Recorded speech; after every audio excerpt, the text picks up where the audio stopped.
colecciona, es fanática, entonces me los regala. Hola. Y ella tiene, así como vos decís, tiene como una estantería, un muralcito así, y llenos uno al ladito del otro. Sí. Yo hice una repisa así. Hola Marcos, te estábamos esperando, sin vos no Tenía largamos. problemas de internet, tuve que reiniciar. Hice como una repisa con varios estantes en hierro y la malla esa, la sinoidal esta que es ovala, que es como una rejillita, así hice. Entonces están todas acomodaditas juntas. Pero las que tengo más grandes están en una reja, en una rejilla era una reja de casa antigua que está en la pared. Graciela, Pero te digo, eso no les pasa nada. Dime, primero buenas Marcos. tardes y segundo, hay dos compañeras que tienen problemas de conectividad, Carla y Verónica Quirós.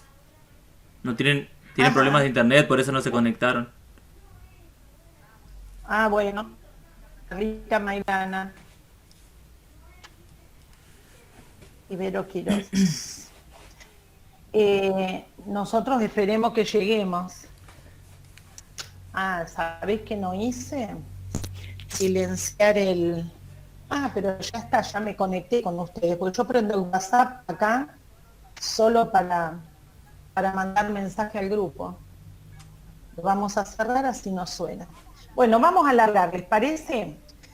La semana pasada estuvimos hablando, primero, perdón, el lunes tuve una complicación grande toda la semana pasada, pero es la vida de uno. Mi marido se infartó, así que anduve a los tumbos. Ya esta semana estamos organizados, ya tiene la alta y ahí entra Carlita. Y uno ahí se tranquiliza, ¿viste? Porque es una situación así como un poco rara. Así que estuve bastante irregular en mi vida. Por eso el lunes les dije que venía complicada. Sé que las cuestiones familiares no tienen por qué incidir, pero era una complicación grande. Un infarto no es broma, así que, pero bueno, gracias a Dios ya está todo en orden. Ahora sí, les cuento. Menos mal, Carlitas, que entraste. Buenas tardes.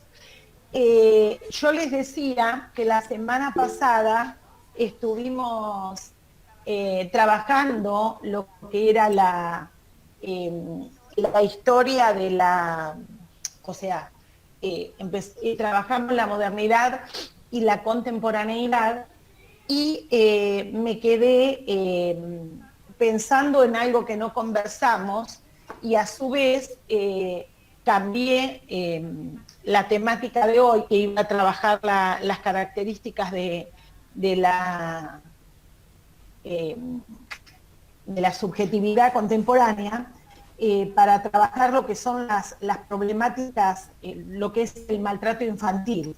¿Por qué quiero trabajar esto? Porque como están eligiendo temas, por ahí pueden decidirse por alguno de estos temas y necesitamos también tenerlos claros, ¿sí? Cosa que me parece que tenemos que charlarlo. Hablamos de todo lo que pasaba en la contemporaneidad, ¿cierto? Y hablamos de que si bien estaban los padres, los chicos estaban solos, había una orfandad en los niños porque le daban más importancia al celular, el seguimiento era más por el celular que presencial.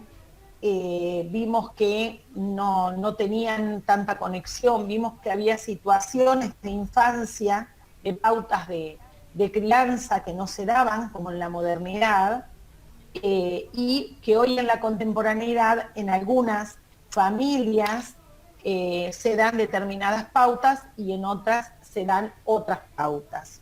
Un tema que no conversamos, por ejemplo, es tener en cuenta, es para que tengamos en cuenta, porque lo hemos hablado muchísimo, es qué pasa cuando a nosotros nos toca educar en contexto de vulnerabilidad social. Hablamos muchísimo de vulnerabilidad social. Sin embargo, no hablamos de qué cosas tenemos que tener en cuenta al momento de educar en espacios de vulnerabilidad social. una de las cosas que tenemos que tener en cuenta es la descripción del barrio. Es sumamente importante la descripción del barrio, ¿sí? Además de tener en cuenta la descripción del barrio, tenemos que contextualizar el grupo social de pertenencia y de referencia, tanto de los padres como de los niños.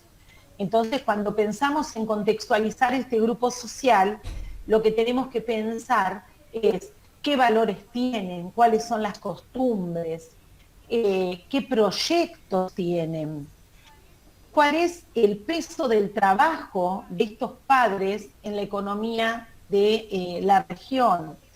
¿Qué pasa si hay pérdida de trabajo en los padres, ¿no es cierto?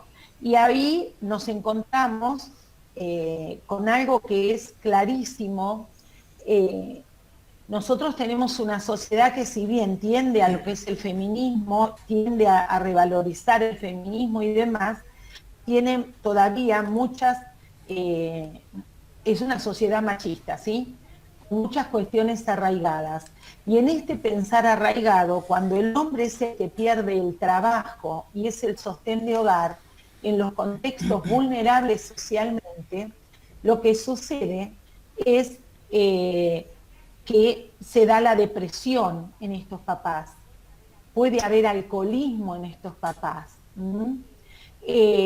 También tengo que ver en este contexto de vulnerabilidad en los niños, en este contexto de vulnerabilidad tengo que ver cómo es la relación entre los vecinos, si hay ayuda entre los vecinos o hay individualismo. Y creo que en algún momento hemos hablado de estas cuestiones, porque hay familias que, por ejemplo, no dejan salir a los chicos a la calle para que no se junten con los vecinos. ¿Alguien quiere hablar? Que no dejan salir a la calle para que no se junten con los vecinos.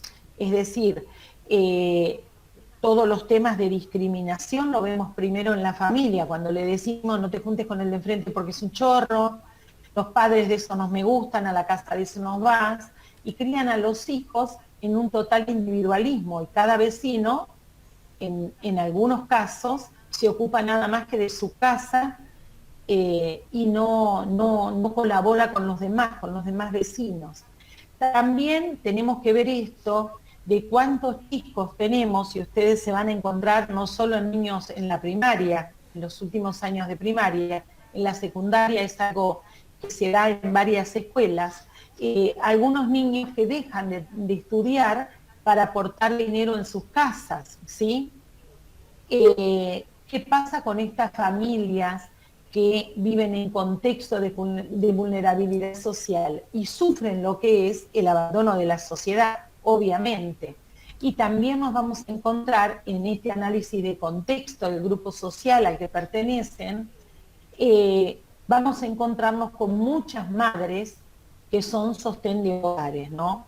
Entonces, estas cuestiones son cuestiones que tenemos que tener en claro, porque obviamente esta ruptura que se da va a traer todo, a traer aparejado algunos efectos como la depresión, el aislamiento, esta sensación de resignación, ¿no? Me estoy acordando porque nosotros trabajamos vulnerabilidad social, cuando trabajamos exclusión, esperen que me acuerde la otra palabra, exclusión, educación, y me falta una, que trabajamos tres conceptos juntos, pero por ahí no les dije estos puntos que hay que tener en cuenta cuando hablamos de vulnerabilidad, porque ahora vamos a entrar en lo que es el maltrato infantil y quiero que tengamos claro esto, ¿no? Lo que hay también es un quiebre en estas familias que viven en vulnerabilidad social, en estos contextos, hay un quiebre de lo que son las posibilidades creativas, ¿no? Y justo hoy hablaba con unas maestras en la escuela que se acercaron con unos papás que teníamos citados, ¿no? Hablábamos de esto de que los docentes, en estos casos de vulnerabilidad, socioeconómica, somos los que estamos en condiciones de mostrarles a los chicos que hay otras posibilidades, ¿no?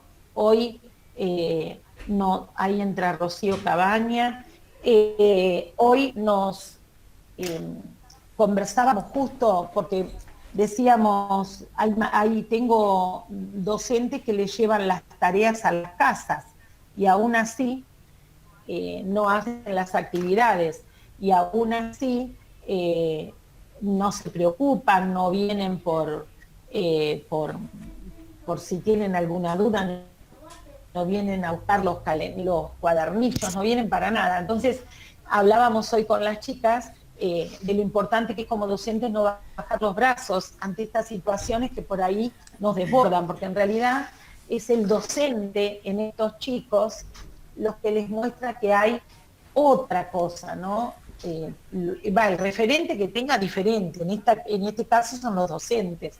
Y me acordaba de los videos y les comentaba los videos que habíamos visto sobre pobreza. ¿Se acuerdan de la chica que hablaba desde su condición, la que era profesora de ciencias políticas, que si no lo hubiesen ayudado a salir, que ella vivía en la villa, ¿se acuerdan? En uno de los foros les puse 2 videitos de ella. Yo no, Y justo yo les comentaba. no los recuerdo yo, perdón.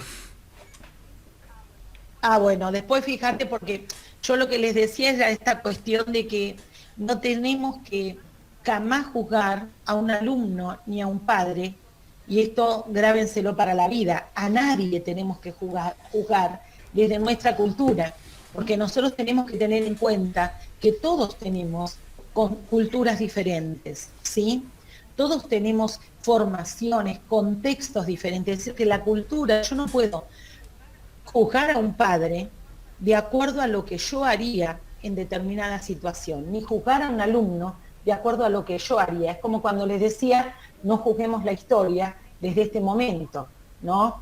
No juzguemos la edad antigua desde este momento. Para ese momento esas situaciones eran reales. Y en estas situaciones de vulnerabilidad nos pasan exactamente esas cuestiones, ¿no? Que tenemos que tener en cuenta y analizar muy bien el contexto. Por eso me parecía que tenía que volver sobre el contexto para poder ubicarnos.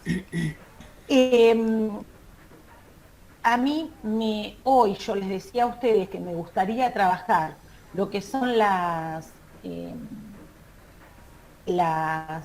lo que es el maltrato infantil y los tipos de maltrato infantil, por si ustedes quieren en algunas de las problemáticas tomar alguno de estos maltratos. Se llama maltrato infantil porque es desde el momento que están en la panza, gestándose hasta los 18 años, ¿sí? Hasta los menores de 18 años.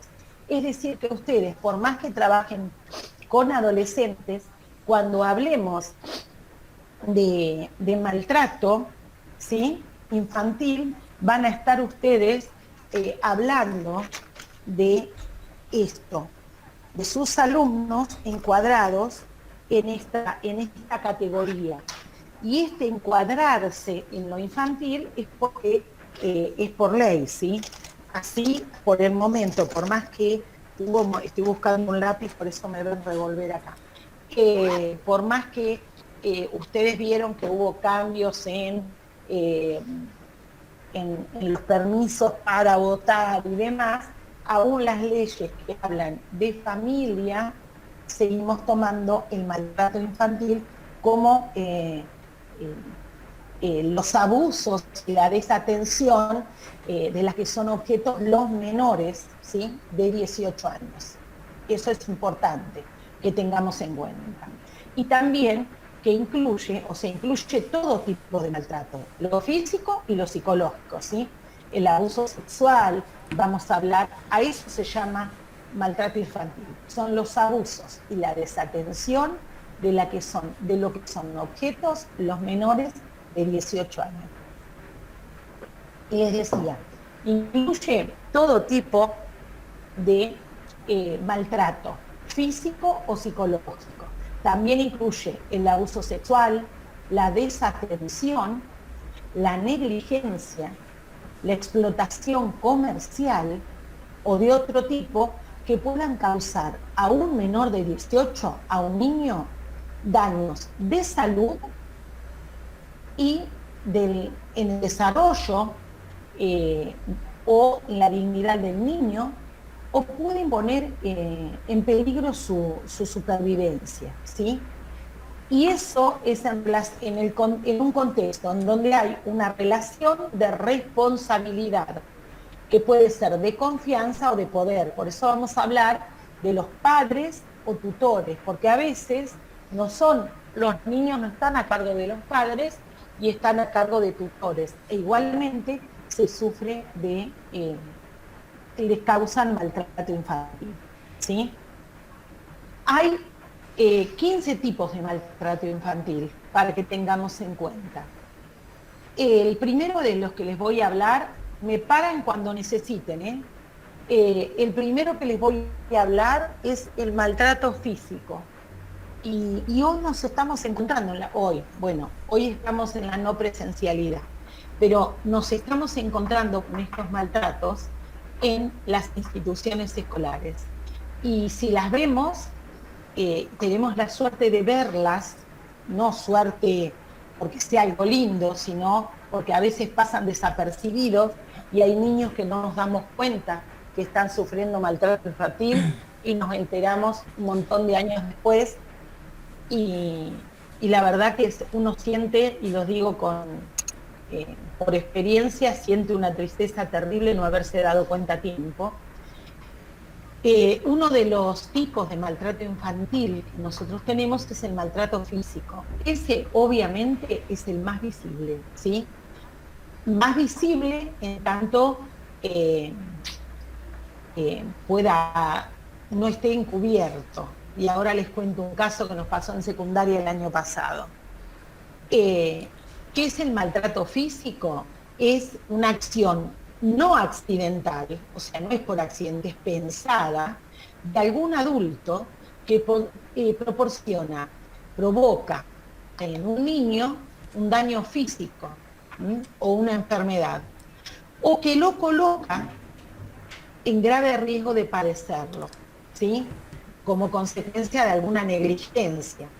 Y ustedes se van a encontrar con indicios claros, se van a encontrar con golpes, por eso les digo que es el visible, Graciela, ¿no? Con golpes. ¿existe un protocolo en el ámbito institucional, ¿no? para reconocer y actuar en consecuencia? Sí. Sí, ahora lo vamos a trabajar. Hay un decreto, que el decreto te presenta cuál es el protocolo, pero habla de violencia familiar, ¿sí? Porque lo toma como violencia familiar al maltrato infantil, ¿se entiende? Sí. Y hay un protocolo que se llama protocolo, es para violencia familiar y violencia de género. Se procede de la misma manera, de manera parecida en ambas. Este decreto toma lo que es, toma 4 tipos de violencia, te plantea cuáles son las leyes, tiene un montón de hojas para leer que es muy interesante porque tiene un encuadre, el decreto tiene un encuadre muy bueno teórico. Ahora yo después se los voy a pasar y vamos a hablar de cómo se obra en estas cuestiones. Pero primero vamos a ver los tipos, lo más rápido que podemos para después ver cómo actuamos en las instituciones, ¿sí? Pero sí, Marcos, existe eso. Les decía que es lo visible. Voy a ver golpes, voy a ver moretones, voy a ver fracturas, voy a ver quemaduras, voy a ver heridas, voy a ver cortes, voy a ver, no las voy a ver, pero sí los médicos lo van a constatar, lesiones internas, por ejemplo, ¿no? Y acá yo me quedo pensando, yo les decía que a veces los chicos se encubren. El año pasado tuvimos una nena en secundaria, en 3er año, se la sacamos a la familia, ella por muerte de los papás vivía con unos tíos y la sacamos y la devolvimos con los hermanos mayores porque la golpearon o sea, sufría maltrato físico, y también violencia psicológica, ¿no es cierto? Maltrato psicológico, terrible. Pero lo más grave era, bueno, fue en tiempo de calor, nos llamó la atención que estaba con jogging, y cuando le pidieron que se mueva de banco, se quejó al levantarse. Entonces la llamaron y ahí con un caño la habían golpeado, por eso estaba ella de jogging. Tenía brazos, cuerpo, todo golpeado, terrible. Eh, Les decía que a veces esto es visible y a veces no es visible. Muchas veces cuando es visible, los chicos nos van a mentir, nos van a decir que se golpearon. La verdad, hoy en día son muy pocos los que mienten. Antes te mentían más, te ocultaban por miedo. Hoy cuando les pasa, lo cuentan. Entonces, esto nos da la posibilidad de obrar en consecuencia, gracias a Dios. Porque si no, y decime. Porque aparte también cuando hay, digamos, ambiente de violencia y mucho trabajo psicológico, llegan a normalizar todas estas actitudes. O sea, Sí, todas vos decís normalizar y es naturalizar. Sí. Es naturalizar, claro, Sí. o sea, los chicos lo toman como que, no sé, como que en realidad, no, o sea, no son, obviamente no se dan cuenta de que son víctimas de violencia. Por eso también Bueno, pasa de que los chicos... por eso te decía que es muy parecido el protocolo de violencia de género al de violencia familiar. Porque piensan que tuvieron la culpa, exacto, Vicky. Piensan que tuvieron la culpa de lo que se está pasando. Claro. ¿Cuántas mujeres, hablando de violencia de género, piensan, no, lo que pasa es que él vino cansado, yo no tendría que haberle dicho eso, la culpa la tengo yo de que él me haya golpeado, ¿no? Claro. Lo viven como culpa de ellos, ¿no? Y en realidad el niño criado en estas situaciones naturaliza también esto, ¿no? Y a su vez ustedes piensen que el tema de violencia, lo que sucede en muchos casos, hay muchos papás que piensan que con la violencia lo que hacemos es disciplinar. Exacto, es un círculo vicioso, Vicky. El tema es, creen que con la violencia se disciplina. Por ejemplo, yo hace unos cuantos años tuve una nena que según el papá le había robado 100 pesos. Les estoy hablando hace un montón de años, ¿no? Ahora no sé ya cuántos años, unos 6 años. Y no, ¿quién se dio cuenta? No nos habíamos dado cuenta que esa nena había sufrido violencia familiar. La profesora de educación física se dio cuenta porque ante un ejercicio la nena no veía que no utilizaba la mano, que siempre la tenía tapada. El padre, por robar la plata, le quemó la mano en la cocina. Entonces, la piel, como no se la curaron, o sea, le curaron así nomás, fue grande la quemadura, la manito le quedó retraída. Y era un papá que yo ya había tenido lo había recibido en la escuela con, ¿cómo se llama cuando hacen servicio a la comunidad?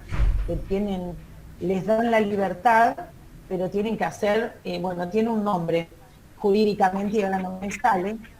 Una probation. Ahí está, una probation, no me salía el nombre jurídico. Y tenía que hacer, y lo tuve yo trabajando en la escuela. Y bueno, les juro que fue terrible, pero bueno, la nena nos decía la verdad y los padres nos mentían. Los padres nos decían que la nena y a la madre la re feo, ¿sabes? Porque le digo, vos no podés permitir que pase eso y encima encubrir a tu marido.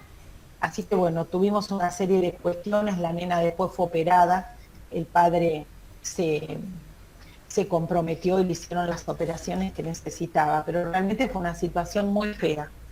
Y después también tenía otro papá que gracias a Dios, yo digo por los hijos, ¿no? Qué feo lo que estoy diciendo, no es académico, pero digo, se murió. Al alumno nuestro en tercer grado le había quemado con el cigarrillo todas las yemitas de los dedos, también, porque mi chiquitito había robado, según él. Entonces, lo que los papás no entienden es que cuando hay robo en los niños o en los adolescentes, bueno, los adolescentes podemos decir a veces que tiene que ver con las adicciones, pero generalmente uno no empieza a robar de adolescente, salvo que esté con adicciones. Las cuestiones de hurto empiezan desde más chicos. Y eso hay una situación que tiene que ver con lo parental. Y hay que tratarlo psicológicamente. No es que la persona sea mala. Hay algo psicológico, hay una problemática psicológica que tiene que ver con los roles paternos que uno los tiene que trabajar, donde corresponde, no castigar al niño porque robó, sino controlarlo más, pero tiene que hacer un tratamiento adecuado. Entonces, ahí nos complicamos un poco. Bueno, el maltrato físico creo que es clarísimo. Después tenemos lo que es el abandono físico. Una cosa es maltrato y otra cosa es el abandono físico. El abandono físico también es visible, chicos, porque son las situaciones en las que vemos que las necesidades físicas básicas del menor no son atendidas adecuadamente por ningún adulto que convive con él. Y esas necesidades físicas básicas van a ser la alimentación, y ahí vamos a ver la nutrición, la higiene, cuando los vemos todos sucios, roñosos, abandonados, la parte de seguridad, la atención médica, es importantísimo. Hay chicos que no los llevan a control jamás y los vemos enfermos y demás. La vestimenta, la educación y la vigilancia. Eso es, el abandono, o sea, eso es el abandono físico, no atender a esas necesidades del menor. Después tenemos otra que es muy grosa, y es el abuso sexual infantil, que ustedes han trabajado, supongo yo, en qué pueden haberlo trabajado. En taller de género pueden haberlo trabajado, que es así se llama, abuso sexual infantil. Y antes se pensaba que el abuso sexual infantil era solamente la violación. Y eso era lo que se pensaba antes, ¿sí? Que era solo la violación. Y al pensar que era la violación, el chico, cuando se denunciaba el abuso sexual, pasaba. Primero se lo contaba a la policía, después lo contaba en un juzgado, antes del juzgado lo revisaban los médicos, después lo contaba en un juzgado. Es decir, cada vez que para resolver el tema reeditaba, se revictimizaba, es decir, revivía la situación. Hace unos años, allá por el 2010, se creó, y ahora les voy a hablar lo que es el abuso sexual infantil, se crea un protocolo, por decreto, por el 2405 del 2010, aparece el protocolo para denunciar los casos de abuso sexual infantil. Y ahora les voy a contar el protocolo, pero antes del protocolo les cuento qué es el abuso sexual. No es solamente la violación, ¿sí? Es cualquier clase de placer sexual con un niño por parte de un adulto. Cualquier clase. Puede ser, obviamente, desde una posición de poder o de autoridad, ¿cierto? No es necesario que exista el contacto físico para que haya abuso sexual. Es decir, no es necesario que haya penetración y tocamiento. Podemos ver que hay abuso, cuando se utiliza al niño como objeto de estimulación sexual. Cuando ahí obviamente acá vamos a tomar desde el incesto a la violación y a la violación sexual, todo lo que tiene que ver con tocamiento, manoseo de un niño con o sin ropa, alentar, forzar o permitir que un niño, a un niño que toque de manera inapropiada a un adulto, En el abuso sexual sin contacto físico va todo lo que es la seducción verbal a, a una criatura, una solicitud indecente, cuando hay exposición de órganos sexuales a un niño para obtener gratificación sexual. Realización del acto sexual en presencia de un menor también se considera abuso sexual. La masturbación en presencia de un niño también. La pornografía también. Es decir, fíjense, no es solo la violación. Hay muchas instancias que son consideradas de abuso sexual infantil. Y yo les decía, el protocolo en abuso sexual infantil es claro. Hay 2 hojitas nomás que son ¿por qué se armó el protocolo? Y les conté todo lo anterior. La idea fue que se reúnan varios estamentos de la sociedad para evitar que el niño reedite esa situación de la que fue víctima. La idea, o sea, ese es el objetivo fundamental. Y a su vez, también lograr prevenir el abuso sexual infantil. Y la única forma de prevenir es trabajando desde las instituciones. Entonces, ¿qué nos piden a nosotros desde las instituciones escolares? En primera instancia, nosotros tenemos que velar porque los derechos del niño se cumplan, ¿sí? Y obviamente tenemos que trabajar desde ESI. ¿ESI tuvieron ustedes? Sí. Bien. Tenemos que trabajar desde ESI. Y hay cosas fundamentales que se enseñan desde que el chiquito entra en jardín. Se empieza a diferenciar las partes íntimas de las partes públicas. Es decir, mi cara la puede ver la gente, me da un beso, por ahí veo que mamá o papá me acarician la cara, ¿sí? Pero las partes íntimas son las que cubro.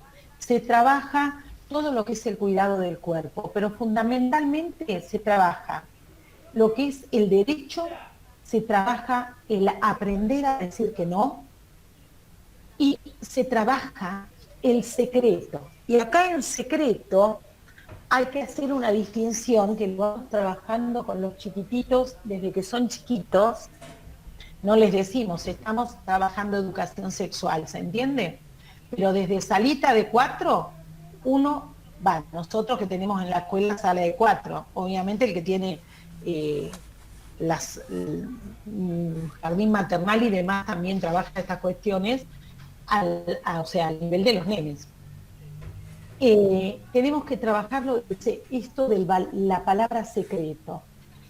Una cosa es yo mantener un secreto de algo que me cuenta un amigo, ¿sí? Si mi amiga me cuenta, o mi amigo, que le gusta fulano de tal, que le dio su primer beso a fulano, que tiene problemas en la familia, esos pueden ser secretos, porque son secretos que me cuenta un amigo a mí. Pero no puede haber secretos cuando eso que tengo que ocultar, ¿sí? Que tengo que guardar, es algo que a mí me hace daño. Y generalmente el abusador les dice que esto quede entre nosotros, que esto no lo cuente, que esto lo vende como que se lo hace porque lo quiere, ¿no? Estos secretos, que por favor no se lo cuente a fulano o a mengano, o que no le cuente a la mamá, o que depende quién sea el abusador, esto hay que trabajarlo con los chicos, porque estos secretos lo que estamos haciendo es ocultando algo que nos hace mal. Sí. No, también digamos, no sé cómo decirlo, pero el hecho de querer comprar también a la criatura, eso tiene que quedar un secreto entre nosotros, no por ejemplo, el tío no te vamos a dar que algo así, una condición. Exacto. Los nenes entran en ese juego. Y entran porque el que es abusador tiene un manejo que es fantástico de la psicología del abusado.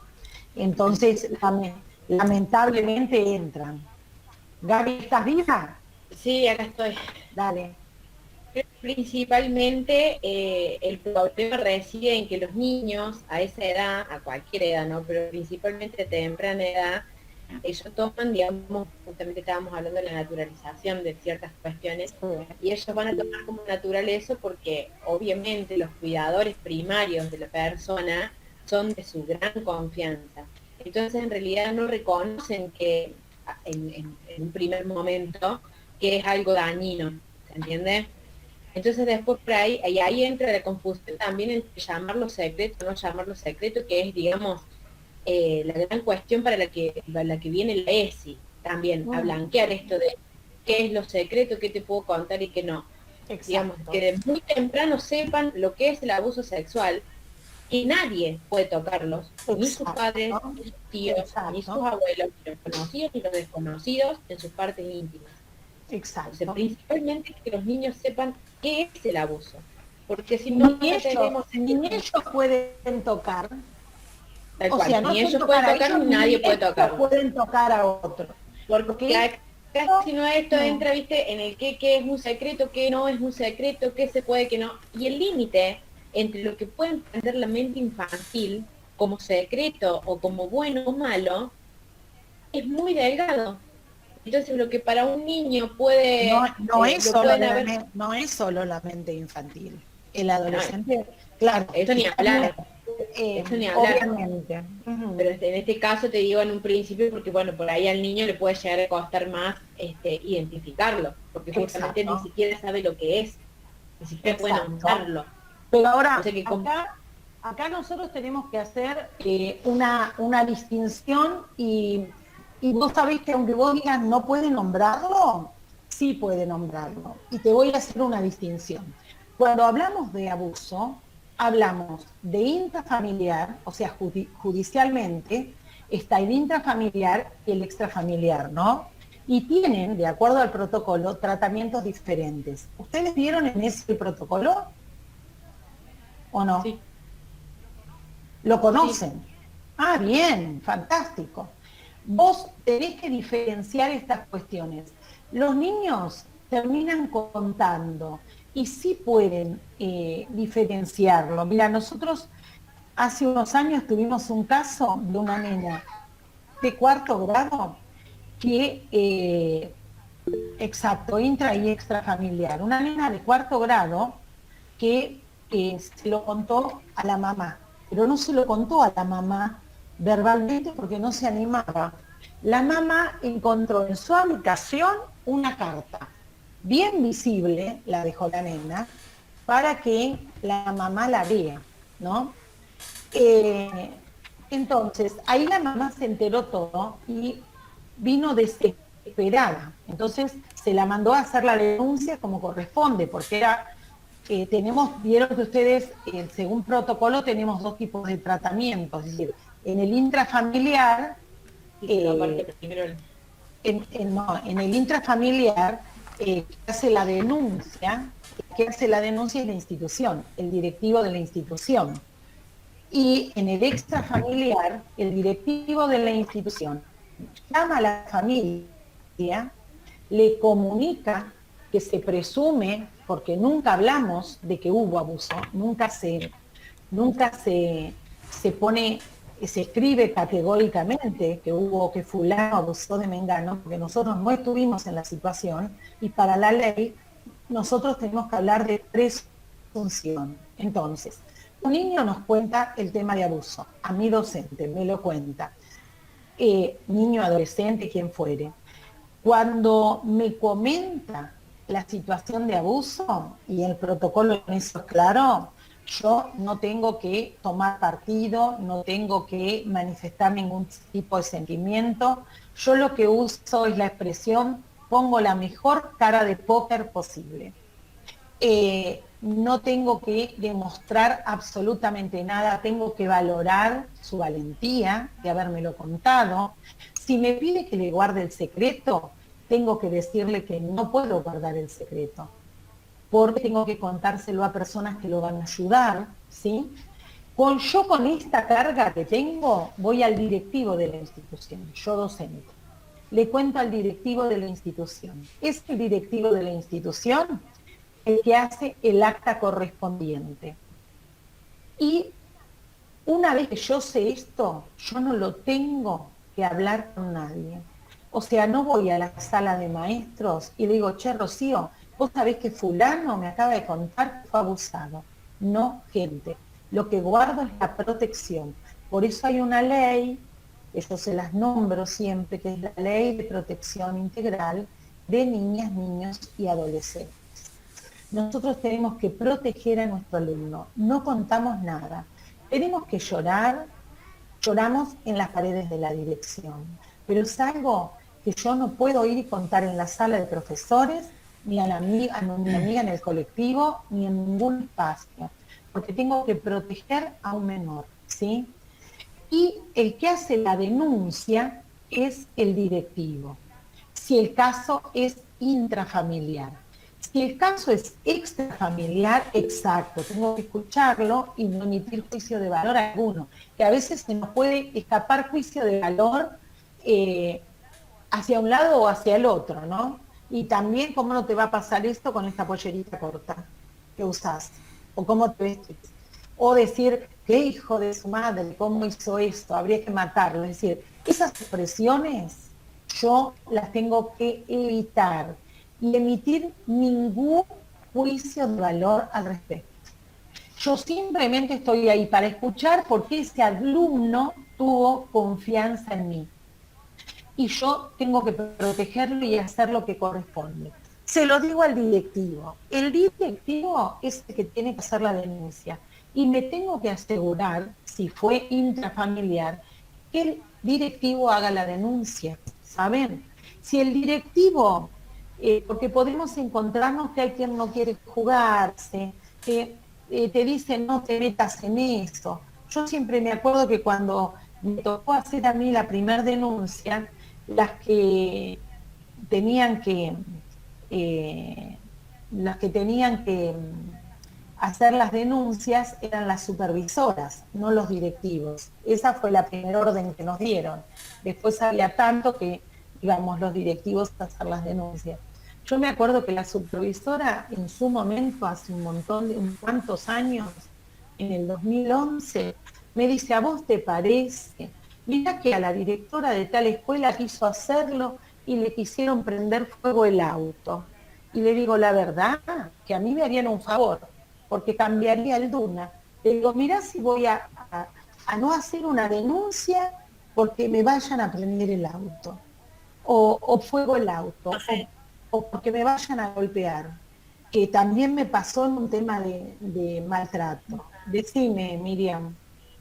Sí, eso de no meterse por ahí es feo de escuchar, pero sí ha pasado con profesores y directores. En el caso de la nocturna a la que yo iba, una compañera que en ese momento yo no hablaba con ella, porque me terminé siendo buena amiga, sí llegaba golpeada a la escuela y muchas veces al levantar el brazo o lo que sea, yo que me sentaba allá atrás, la veía. Y no, los profesores te decían, y no, porque si denuncias, las mujeres siempre vuelven con el marido y es meterse en vano. Y bueno, entonces me acerqué a la chica y la empecé a hablar, a aconsejar, y no quería que denuncie, claro, tenía miedo, pero bueno, empecé a mostrarle lo que debía hacer en esos casos. Tenía una criatura chiquita y empecé a tocarle ese tema. Empezás vos y después sigue tu hijo. Y hablándola, empezó a tomar valor, empezó a cambiar, cambió muchísimo su actitud, empezó a valorarse, empezó a quererse, y la relación fue cambiando muchísimo y el muchacho también cambió. En esos casos los profesores no quisieron meterse porque supuestamente no iba a haber cambio, pero yo ahora, después de tanto tiempo, veo los cambios en mi amiga y la verdad que digo, hay que meterse. Hay que meterse siempre, siempre. Siempre te tenés que meter, aunque después ella vuelva con el marido. Te digo por qué. Primero, por una cuestión de humanidad. Yo no puedo dejar que a nadie golpeen, que de nadie abusen, porque humanamente no es algo que esté bien hecho. Y no puedo quedarme de brazos cruzados. Y después en muchos casos a uno le duele porque por ahí la mujer por miedo vuelve, porque no puede mantenerse económicamente, pero tenés un montón de casos, pero lo importante es ir acompañándolos. Y un lugar, yo he pensado en esto de violencia de género o violencia familiar, que nosotros tenemos cerca del profesorado, es el Centro de Fortalecimiento Social. ¿Vieron ahí en JJ, ay me olvidé, no me acuerdo la calle, en Sarmiento, unas 4 o 5 cuadras, ahora no me acuerdo la calle. JJ Paso? Es una esquina. Ah, JJ Paso, no me acordaba, me salía JJ Valle y digo, no, JJ Valle no es. JJ Paso. Ahí está el Centro de Fortalecimiento Social. Ese es un lugar a donde ustedes, como profes de secundaria, pueden recurrir por cualquier caso. Por intento de suicidio, hay un grupo que los adolescentes por ahí tienen intentos, bueno, esto no tiene que ver con el maltrato, pero estamos hablando de esto también. En el intento de suicidio, por ejemplo, tienen un grupo que trabajan muy bien. Para violencia familiar también, hasta hay una abogada que asesora a las mamás. Hay grupos para las mujeres y para los niños, en el caso de violencia familiar.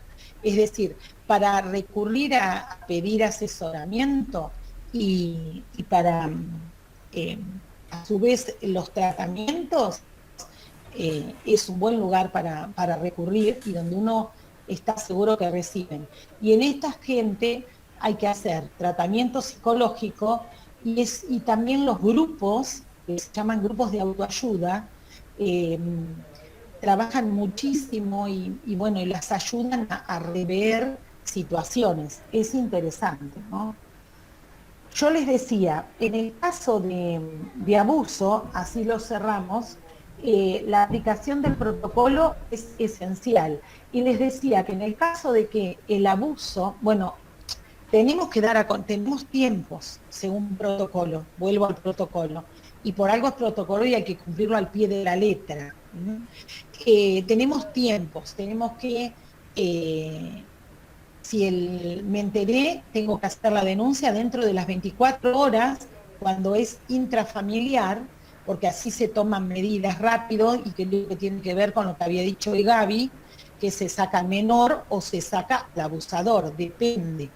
Eso lo evalúa la justicia, por un lado. Y por otro lado, si es extrafamiliar, tengo hasta 72 horas para hacer la denuncia.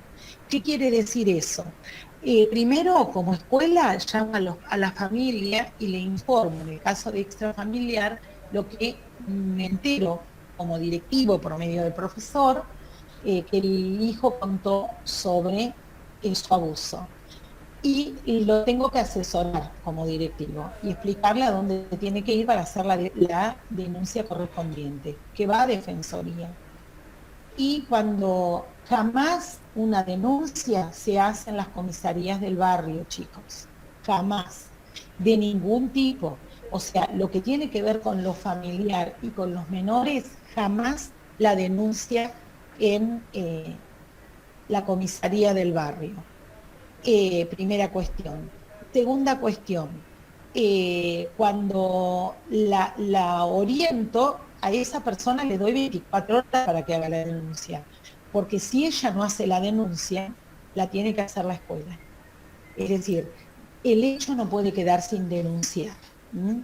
Y yo les decía, en ningún caso de violencia, en ninguno, se hace en la comisaría del barrio, porque la comisaría del barrio toma exposiciones, no toma denuncias de violencia. Y generalmente se dan, a mí me pasó hace unos años y me dijo, nunca más le voy a hacer caso, me dijo la madre, era un caso de violencia familiar, en realidad era violencia de género específicamente. Le digo, andá y hacer la denuncia, pero no había protocolo, no había nada de todo esto, ¿no? Hizo la denuncia y los de la comisaría del barrio fueron y lo hablaron al hombre. Loco, no le tomaron la denuncia, le tomaron una exposición y le dijeron, pero loco, se te fue la mano, ¿cómo vas a trabajar? Bueno, fue peor. cuando vino a verme y me dijo, no les voy a hacer nunca más caso, casi me muero, la había desfigurado.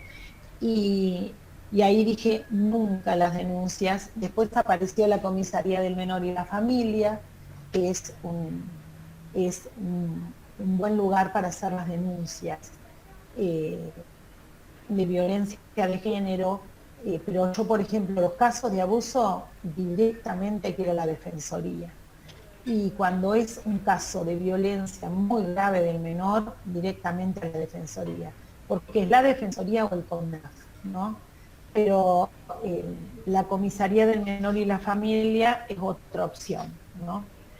Les decía, si no hacen ellos la denuncia, lo tiene que hacer el directivo, pero el hecho no puede quedar sin ser denunciado.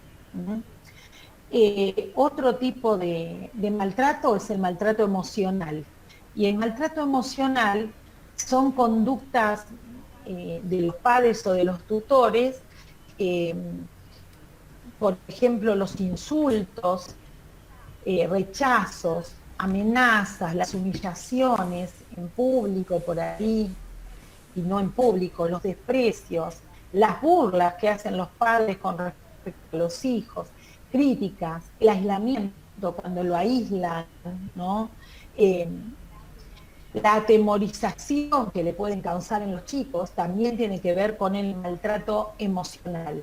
Y lo que hace el maltrato emocional en el niño es deteriorar lo que es su desarrollo emocional, social e intelectual. Entonces, es algo que es menos visible que los dos anteriores, que los tres anteriores, pero que tenemos que tener muy en cuenta. A veces vemos chiquitos que los destratan, los dejan solos, los aíslan, los encierran, no los dejan jugar, no los dejan... y sin embargo vemos que a otros hermanos sí, ahí vemos lo que es esto del rechazo. Y eso entra en el maltrato emocional. Otro de los maltratos es el abandono emocional. Cuando hablamos ahí del abandono emocional, hablamos de la situación en la que el niño no está recibiendo afecto de ningún tipo, no recibe estimulación, no tiene apoyo ni protección necesaria para el momento de la vida que está transcurriendo, ¿no es cierto? Entonces, ahí lo que no tenemos, lo que existe es una falta de respuesta de los padres a todo lo que es la expresión emocional del nene. Por ejemplo, cuando el chico llora, cuando el niño sonríe, no hay respuesta, no hay intentos de aproximarse al hijo, no hay interacción con ese niño, ¿sí? Que está llorando para ver, sí.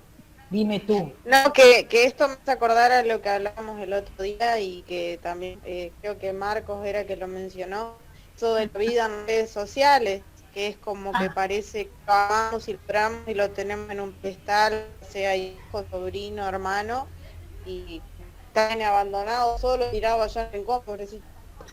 Tal cual, para fotos lo tenemos divino, ¿sí? Para la foto y es lo que publicamos, es real eso. Sí, Marcos creo que lo dijo el encuentro pasado. Hay otro tipo de maltrato que se llama síndrome de Munchausen, por poderes, ¿no? Y acá es un maltrato que es tan poco visible, hay que observar muy bien, porque lo que hacen los papás en este caso es someter al niño a continuas exploraciones médicas, a darles medicamentos, ingresos hospitalarios, ¿no? Alegando síntomas que son ficticios, ¿sí? O generados por ellos mismos, por los adultos, ¿no? Porque le dan alguna sustancia. Y los indicadores que encontramos acá son visitas reiteradas a los médicos y a las guardias hospitalarias, van cambiando de lugar de atención, porque si lo llevaron acá y le hicieron hacer un estudio de aplicar tal medicación, después lo llevamos a otro lado, vamos cambiando. van haciendo consulta los fines de semana, porque vieron que en los fines de semana lo que hay son guardias, ¿no? Y hay horarios de guardias, entonces se cumplen y es como que se saben todas estas situaciones. Si bien es poco frecuente, es un tipo de maltrato que se da en los niños. Otro tipo de maltrato que se da es el maltrato institucional, chicos. Y lo vemos, y en las escuelas también lo vemos, el maltrato institucional.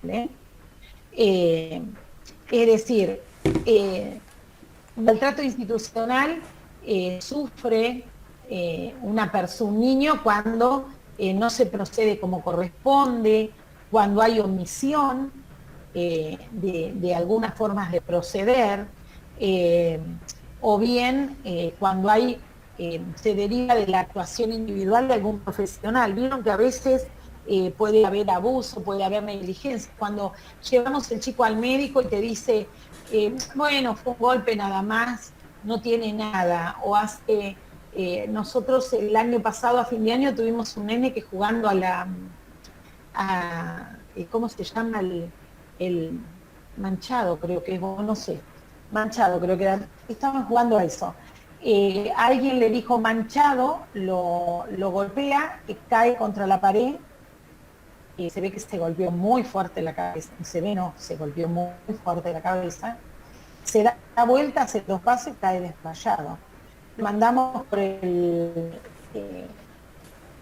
seguro al sanatorio, y resulta que en el sanatorio lo mandaron de nuevo a la casa, en el sanatorio Concordia, le dijeron que no había neurólogo, que se busque neurólogo porque necesitaba que lo vea un neurólogo.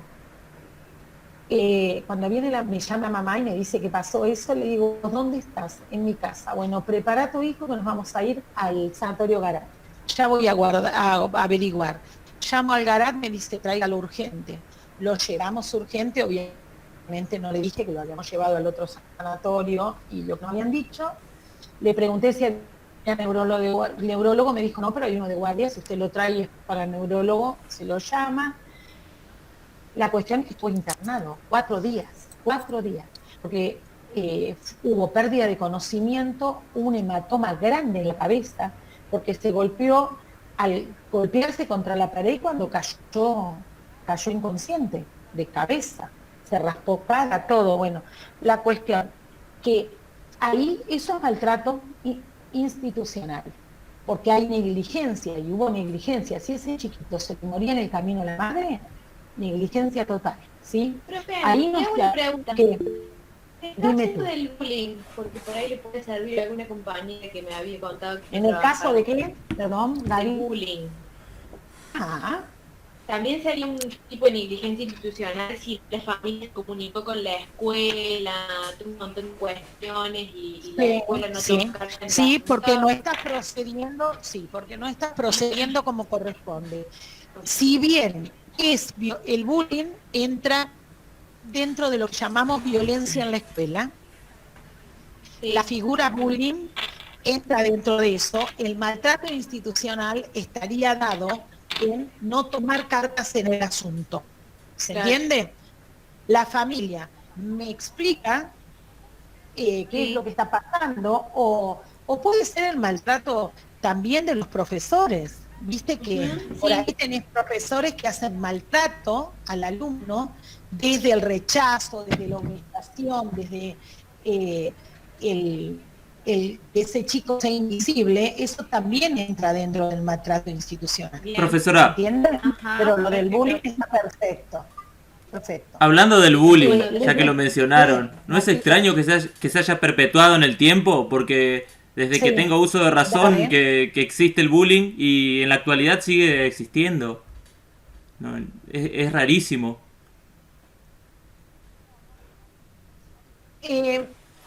No es rarísimo. ¿Sabes qué me pasa a mí? Que ayer cumplí 56, ¿no?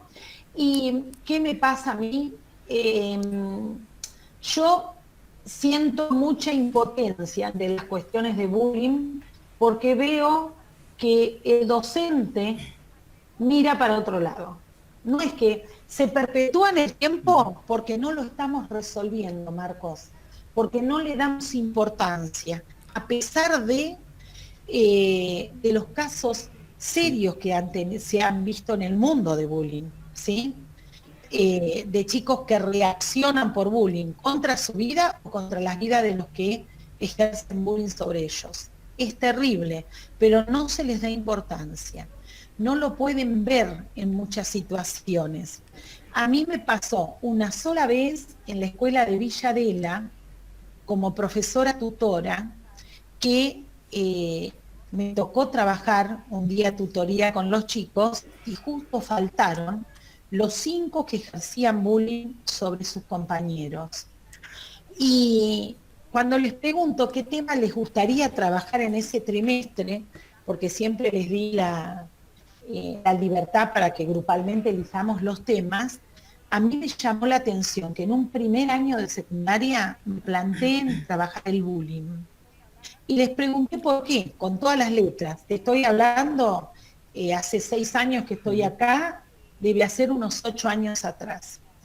Que estoy en San Martín, o sea, hace 6 años que dejé la secundaria, tiene que haber sido unos 8 años atrás o 9. Y cuando les planteo por qué les gustaría trabajar ese tema, porque les pregunto los temas, fue unánime, bullying. ¿Por qué? ¿No? Para saber yo en qué fundamentarme, qué les gustaría trabajar del tema y el por qué.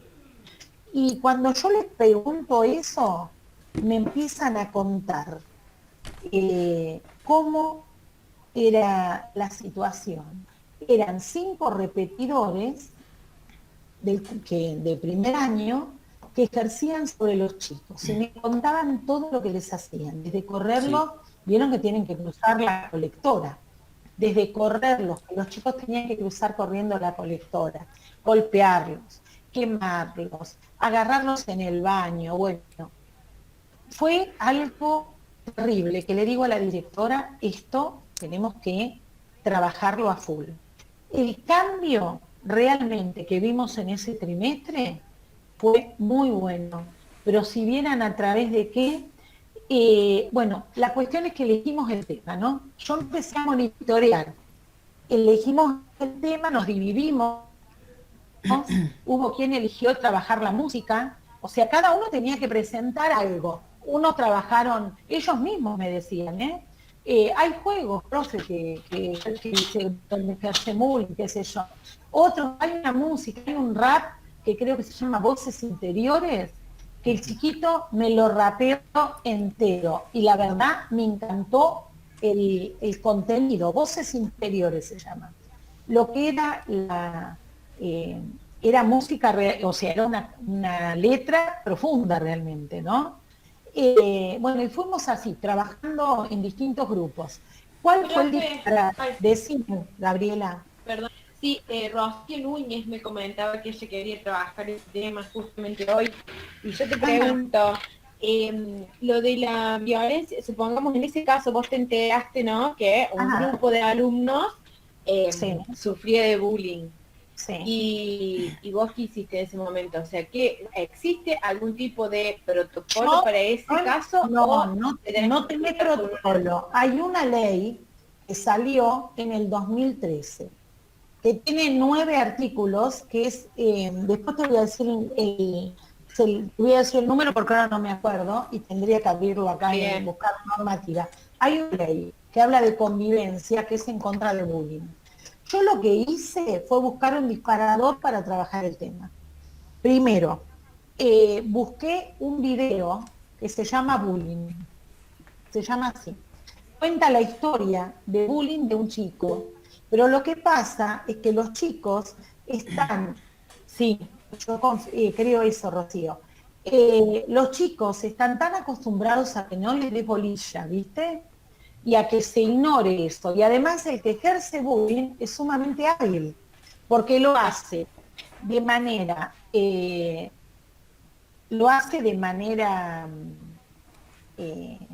sutil. Yo digo, son zorros, son zorrísimos, siempre digo, en esas cuestiones, ¿no? Bueno, yo largué con una película, con la película Bullying. como ellos estaban acostumbrados, como en el de Carmen de Patagones, que había pasado hacía poco, Tan triste. ajá. ¿No era Junior el de Carmen de Patagones? Era Junior el de Carmen de Patagones. No era Pan Triste otro caso. Junior, sí, sí. ¿Y cuál era Pan Triste? Sí, entró con un arma al colegio y los mató a varios compañeros. Exacto, exacto, exacto. Ellos tenían como vivencia ese caso, que el que era víctima de bullying mataba al resto, y parecía que eso era como divertido, ¿me entendés? En la película que yo les pongo, no mata al resto, se mata, se suicida. Vos sabés que esa película, y la analizamos, yo me acuerdo salían a la 1 de la tarde, ese día nos fuimos a las 2:00 de la tarde de la escuela. Hasta que no terminó la película, nadie se movió. Avisaron a las familias y miramos toda la película. Y este cambio, se ve que los agarramos en un día sensible, pero me llevó, no es que la trabajé enseguida, ellos empezaron a trabajar el bullying, yo empecé a monitorear es meterme en el baño, entraba uno de los repetidores en el baño y eran varones, yo ingresaba al baño de varones, un día ingreso, él me ve que ingreso y sale rápido, miro así, veo a uno tirado en el piso, le digo, ¿qué haces ahí? Me estoy atando los cordones, me estás mintiendo, ¿qué haces ahí? Entonces me dice, fulano me agarró del cuello y cuando usted entró me tiró. Así era, pero era entrar en el baño, bueno, miramos la película, analizamos que no todos reaccionamos de la misma manera, pero a ellos los choqueó que el chico se haya matado, pero los choqueó mal. Y vos sabés que a partir de ahí empezamos a trabajar valores y empezó a modificarse un montón. Yo no te digo que se modificó la situación, llevó mucho tiempo un trabajo. Pero ese trimestre, que era el último trimestre del año, se vieron grandes cambios en los chicos en esta cuestión de el no perseguir, ¿no? El no acosar. Y los chicos se sintieron más libres de venir y contar, porque se vieron escuchados. Entonces por ahí venían, iban al baño, pasaban por la tutoría, yo tenía un lugarcito, un escritorio, y me contaban lo que había pasado, si alguien no lo sabía. ¿Te acordás que la semana pasada me amenazó? Bueno, no me hizo nada, ya no me dijo más nada, es decir, me iban como contando cómo eran los avances. Pero el chico no cuenta porque se siente desprotegido porque no le damos bolilla. Eso es lo más grave en el bullying. Que el adulto es como que no los escucha. Yo a las maestras las reto. Cuando les dicen a los nenes, porque después vienen los papás y me dicen, señor, o sea, nosotros venimos a hablar con usted porque ya hablamos con la maestra, el nene le contó a la maestra y no se hizo nada. Cuando me empiezan a contar, cuando mi hijo le va a decir algo, le dice, anda a sentarte. Vos siempre con el mismo chusmerío. Entonces, no es así, porque cuando un chico te cuenta algo que tiene que ver con violencia, porque no es, está bien que yo le diga, ocupate de vos, y no de él cuando me viene a decir, fulano no está haciendo la tarea. Eso es diferente, pero cuando vienen y me dicen, me dijo gordo, me está diciendo que soy un burro, en el recreo me dice gordo, me pone el pie, me empuja. Esas cosas, como docente, no puedo dejar de oírlas. No puedo dejar de verlas, no se me pueden pasar. Yo siempre digo, y cuando mi hijo estaba en Capuchinos en la secundaria, lo hablé con el rector, la caja negra, ¿vieron la caja negra de los aviones donde está todo lo que sucede realmente, ¿no? Y está encubierta. La caja negra de las escuelas son los baños. Los baños tienen que tener supervisión constante en los recreos, y cuando no hay recreo, el docente tiene que mirar a quién deje ir al baño. Porque grandes cosas, las peores cosas pasan ahí. Un día viene mi hijo y me dice, secundaria, viste a tal chica que tenía, bueno, era una chica que estaba con trastornos de alimentación, le prendieron fuego en el baño, el pelo. A ver, ¿Cómo puede ser que pase eso en una institución y que yo, cabeza, o si no soy cabeza, soy preceptor, que nadie pueda ver? ¿Se entiende? Yo no tengo en las escuelas personal de sobra, pero por ejemplo, en los recreos, les estoy hablando de primaria, pongo el ordenanza en el baño. La ordenanza mujer en el baño de las mujeres y la ordenanza varón en el baño de los varones. Y yo como directora no tengo ningún, pero no lo tuve como profesora tampoco, no tengo ningún tapujo de entrar al baño de los varones. Porque realmente hay situaciones que se dan que no las podemos obviar. Y si nos enteramos, hay que escucharla. Y si un nene viene y me dice, o un adolescente, o veo que cuántas veces pasa que no necesitamos que nos digan, pero nos damos cuenta que en un curso en la secundaria, en los adolescentes, hay una o dos personas que las tienen aisladas, que no les dirigen las palabras, que las cargan, que uno escucha la burla. Esas cosas no las puedo dejar pasar. O sea, tiene que ver, no tiene que ver con la lengua y la literatura, pero tiene que ver con la persona, y ustedes educan, forman integralmente al alumno. Y no podemos trabajar sobre eso. Por ahí lo que podemos hacer es utilizar la literatura, ¿sí?, para trabajar esas cuestiones. Hay una forma estoy mezclando los temas porque ahí estoy hablando como sacamos al bullying, me metí con acuerdo de convivencia y con cómo se soluciona la convivencia en el aula. Y nosotros dentro del aula, cuando vemos estas situaciones, cuando vemos que hay muchas motes, que se cargan todo el tiempo, se subestiman, ustedes pueden trabajar lo que se llama dentro de convivencia, dentro del enredarse, los diálogos circulares. ¿Qué son los diálogos circulares? Es trabajar cuál es la problemática de convivencia que se está viendo en el aula de manera impersonal, no diciendo yo trabajo esto porque Agostina, Eli y Rocío tienen problemas de relación, vamos a trabajar esto. No, presentar algo que generalmente se hace y reflexionar sobre eso, ¿no? Generalmente se presenta en forma de video porque lo visual es como que pega más, ¿no? Y tiene que ser algo relacionado con el problema de convivencia, que eso es lo que yo hice con la película Bullying, por ejemplo, y lo que abrimos fue un debate sobre eso. Abrimos un debate sobre el bullying y después lo que hicimos, o sea, primero fue general, si se ven esas cosas en la sociedad, nunca va directamente a lo personal, siempre tiene que tener una instancia que es externa. Para mí es o un video en el adolescente, por ahí es una canción. A nosotros nos sirvió un montón ese rap, Voces Interiores, para trabajar porque lo trajeron ellos, yo ni lo conocía. Se puede analizar y debatir sobre eso y se habla de algo general y después vamos a lo particular. Yo en algún momento hice eso con algún compañero. Voces en el Interior de Porta, me dice Agostina. Bien, Agostina, no me acuerdo. Pasó hace tantos años, me salió Voces Interiores, gracias por el dato. Les decía, vamos de algo general, lo analizamos y después vamos a lo particular. Porque si uno en una reflexión va directamente a lo personal, no, lo que va a generar es la resistencia, automáticamente. Pero si yo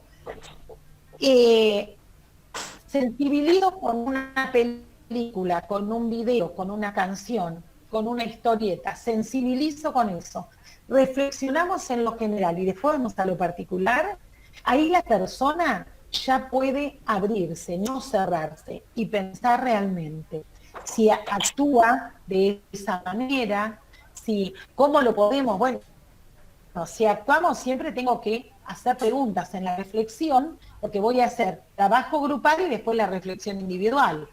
En lo grupal voy a, si se ve cómo se mejorarían esas situaciones, ¿sí?, de acuerdo a lo que trabaje. Y en lo individual, ¿lo hago? ¿Qué tengo que modificar para no hacerlo más? ¿Qué me propongo de ahora en adelante? Es decir, esta cosa de ir desde lo macro, ¿sí? Desde lo general a esto que es lo individual, el yo persona. ¿Mm?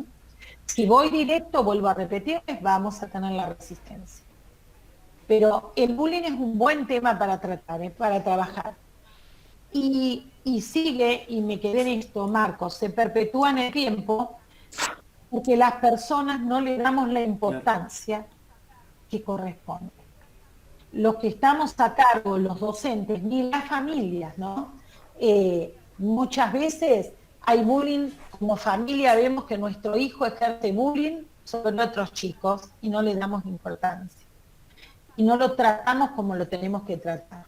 Y no sabemos que todo esto, el bullying, este hostigamiento que existe sobre un par, genera un daño emocional grandísimo, ¿no es cierto? Sí. Por eso, perfecto. no sé si te respondí. Sí, en la primaria sí se está viendo muchísimo, pero te vuelvo a repetir, la que preguntó, la que hizo la reflexión. Pasa porque no estamos atendiendo, no estamos atendiendo como corresponden las cosas, no la estamos atendiendo. Y a veces el chico por ahí que está sufriendo bullying es un nene que no tiene una conducta guau, qué divina.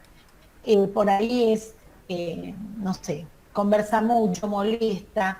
¿Y qué hacen los docentes? Y bueno, le pasa esto por lo molesto que es. Es como que justificamos y no analizamos a fondo la situación. Pero es porque tampoco nos formamos para leer, para trabajar estos temas, ¿eh? Y hay que formarse, hay que aprender, ay, como se largó a llover otra vez, hay que aprender a mediar en estas situaciones, a analizarla, a trabajar con el chico, con la familia, porque hay que trabajar. Es que encima los docentes no es que se puede trabajar sobre, no, como que encasillan al alumno, que es el que habla mucho, es el que, ¿sí? Entonces no se puede resolver el tema. Es así, es así. Es lamentable, pero es real. Son muy pocos los docentes que están preparados para trabajar esos temas. Es lamentable. Sí, decime. Volviendo al tema de maltrato institucional. Sí, puede ser, bueno, yo viví un caso en secundaria con un docente que ahí los alumnos, el docente por miedo a aprobar la materia, por ejemplo, el profesor tenía una maña con las alumnas mujeres, yo estoy hablando, estaba en 8º año, así que 13, 14 años más o menos, de indirectas, no sé, por ejemplo, entrábamos al aula después del recreo, en ese tiempo se usaba guardapolvo, no había uniforme, ¿no? Y llevábamos lunchos, por ejemplo, en el bolsillo, y tiraba comentarios del tipo, no sé, ¿qué hacen que nos están chupando el tincho? Cosas así, y nos agarramos de error, porque encima era con las alumnas que por ejemplo cumplían, que hacían la tarea, que les iba bien, y era, por ejemplo, con los jóvenes, no decía nada, era siempre las mujeres, no teníamos como los medios, quién contaba, y bueno, arrancamos por contarle a los padres, a cada grupo empezó a contarle a los padres, y los padres llegaron a los directivos, y los directivos tomaron carne en el asunto, pero lo que recibió fue un profesor, no hizo ningún otro tipo de comentario así, era un montón de cosas, no era de eso, solo un ejemplo, pero no son otra cosa. Y ese año no podía jugar, o sea, le dieron como nosotros teníamos miedo al verlo al frente, lo que le dijeron es que no nos podía evaluar, que nos tenía que tomar un trabajo práctico, algo de eso, para pasar de esa materia. El profesor siguió dando clases y después me enteré que en 10 siguió haciendo mil, faltando las alumnas, y en que ha terminado. Y en ese esa, caso entra. Es más, eso entraría dentro de maltrato institucional cuando vos ves que hay que ver qué se le hizo al profesor, ¿no? Porque vos al profesor, si yo tengo un docente que agrede a un alumno, primero lo reflexiono, hoy tenés que actuar igual que con los alumnos, con el acuerdo escolar de convivencia. Primero lo voy a hablar, y lo hablo y hago un acta, ¿sí?, de esta situación. Después, lo que podés hacer, bueno, todo eso se ve, transcribirse en el concepto. Hay bajas de nota en el concepto. Si la cosa va a mayores, vos podés iniciar un sumario al docente. El tema es que estamos en esta, a mí me parece que estamos en esta situación de que por ahí no nos jugamos en tomar cartas en el asunto. No nos comprometemos realmente con nuestro rol, desde los directivos hasta los docentes, ¿no? Porque hay cosas que uno no puede permitirle a nadie. Es decir, yo no te puedo permitir que un profesor te falte el respeto a vos, pero tampoco te voy a permitir que vos le faltes el respeto, ni a un profesor, ni a una ordenanza, ni a un cocinero de una institución. Es decir, el respeto para mí es el valor clave.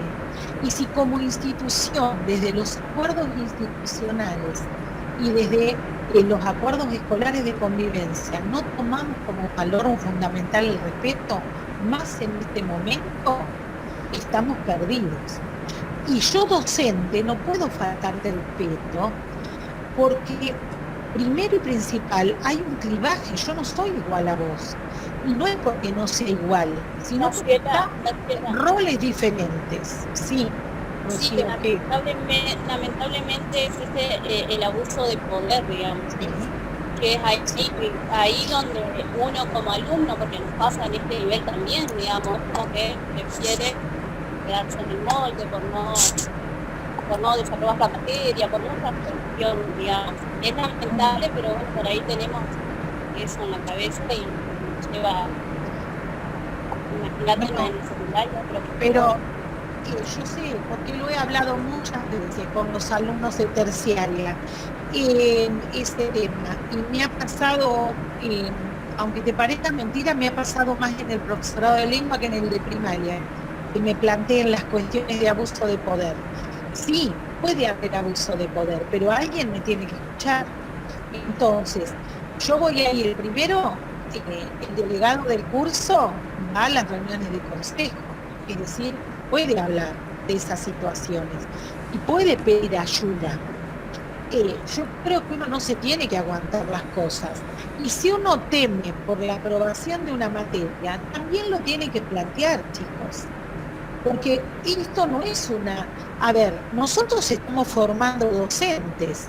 Si yo a vos, yo, profe, te formo de esa manera, que vos me tengas miedo, que tengas miedo de rendir, o que tengas miedo de que yo no te apruebe porque me digas determinada cosa.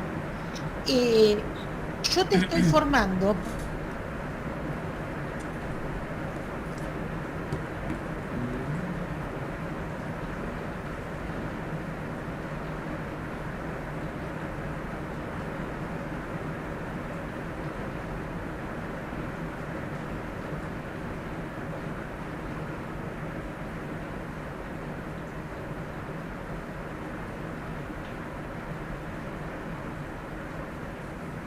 No hay internet. La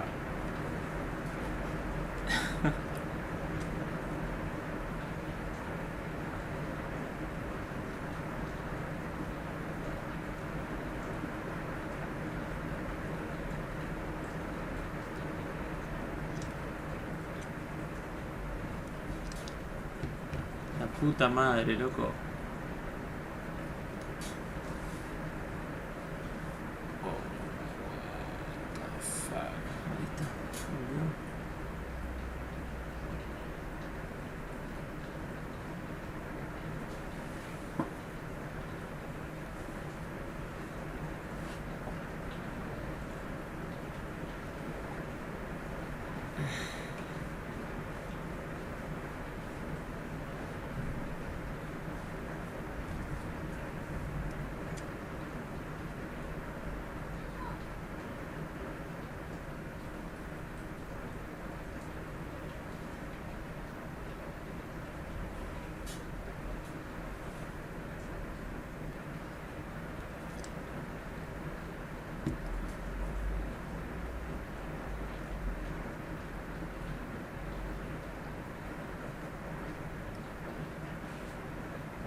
Claro.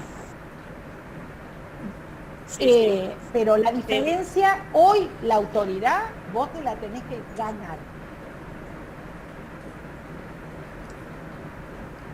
Antes la autoridad, por simplemente el hecho en la primaria de portar guardapolvo. Claro, sí. Chicos, voy a otro tipo de maltrato, y es la explotación laboral o mendicidad.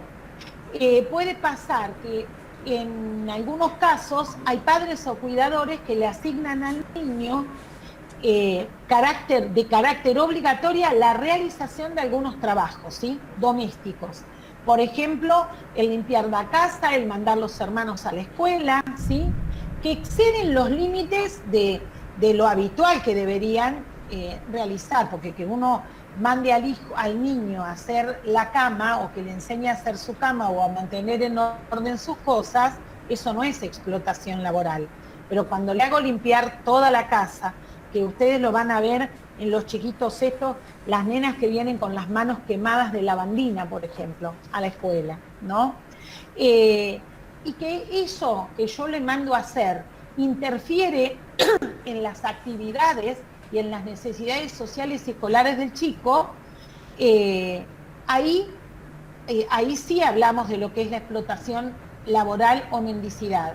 Hay chicos que no van a la escuela por cuidar a sus hermanos, hay chicos que tienen que limpiar y cuidar los hermanos y no pueden hacer sus deberes.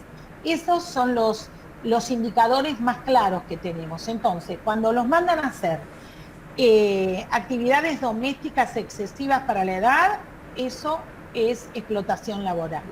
Cuando hacen actividades en el ámbito extradoméstico, es decir, en la calle, en las estaciones de trenes en Buenos Aires, que andan cartoneando, vendiendo, que acá no lo tenemos, pero si toman Sandra Carli o Rosbaco, va a hablarles de esto. En las estaciones de trenes que venden las estampitas, lo que sea, ahí, en estas cuestiones, cuando es el ámbito extradoméstico, encima, lo que sucede es que colocan al niño en situaciones de riesgo, ¿no es cierto?, de ser abusados o de tener accidentes o de desaparición. Esto entra dentro de esta categoría, y cuando exigen remuneraciones, ¿sí?, los papás, y si no los nenitos, si no les dan el dinero, son castigados, también entra dentro de mendicidad. ¿Cuántos chicos hay que los encontramos pidiendo en las calles? Que uno les dice, te compro un sándwich, y ellos dicen no, porque si no llevan la plata a la casa, los papás los golpean. Este tipo de maltrato lo vemos. Antes generalmente veíamos los chiquitos vendiendo los diarios, ¿se acuerdan? En Avenida San Lorenzo, yo cuando me iba para la escuela, tenías chicos que tenían, ¿qué haces acá? Yo me acuerdo una vez, la directora de la 75 enojada, un día que yo la llevaba en el auto, encontramos un alumno de ella, veníamos de una reunión.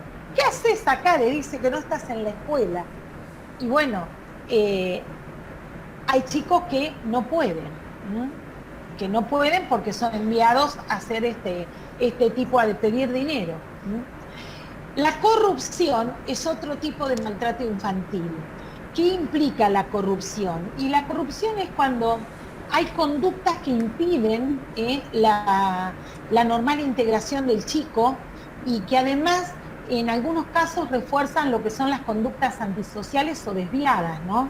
Especialmente en áreas como la agresividad, como la sexualidad, las drogas o el alcohol.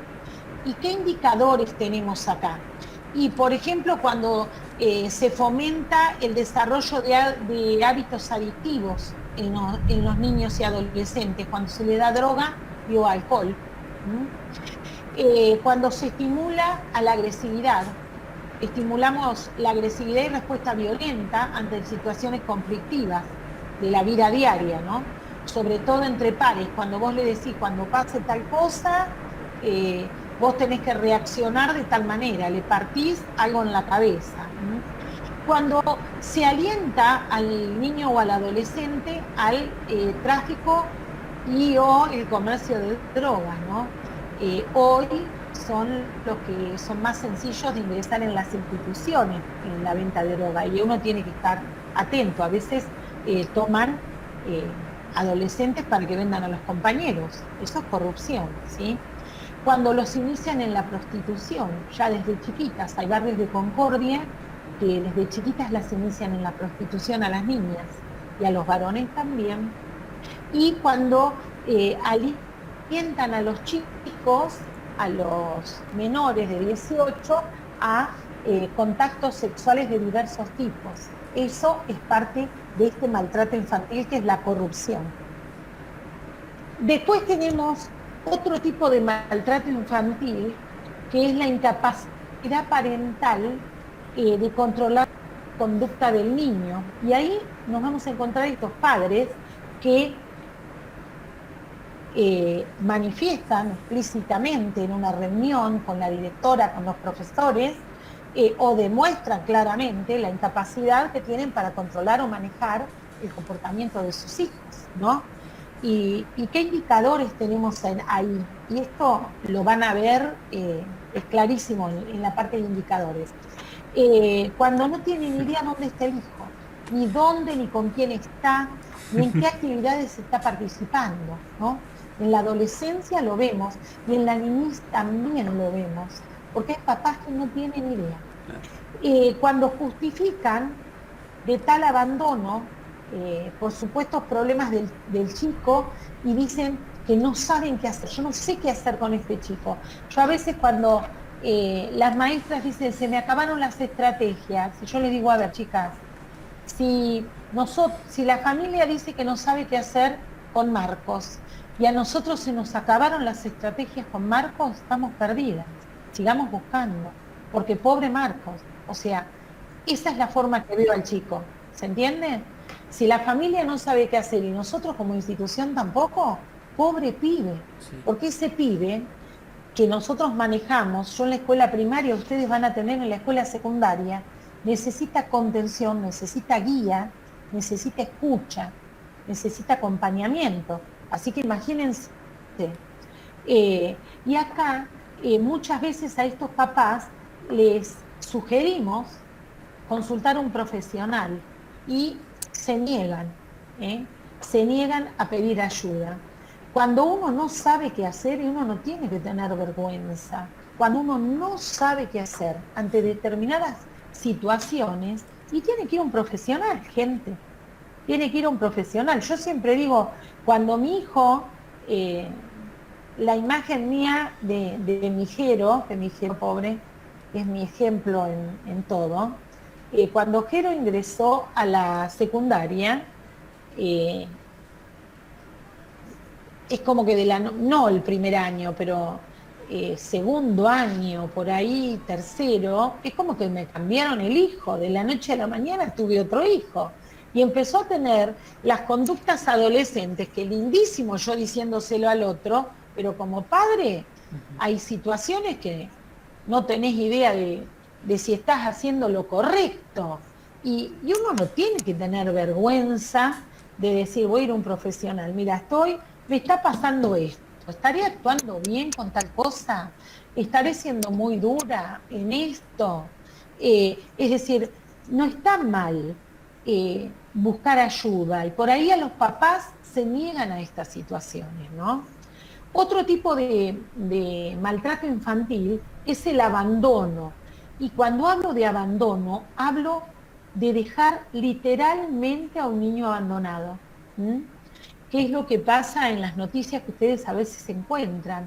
Que abandonaron en la puerta, en una plaza, que lo pusieron en una bolsa cerca de un container, que lo dejaron ahí en la basura, ¿no? Sin intención de volver a tomar ese niño. Eso es abandono.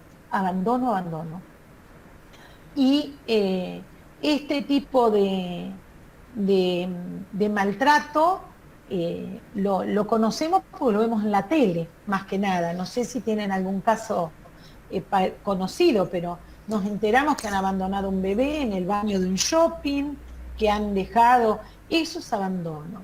Otro tipo hay dos tipos de maltrato que son bastante similares. Uno es el maltrato prenatal, chicos.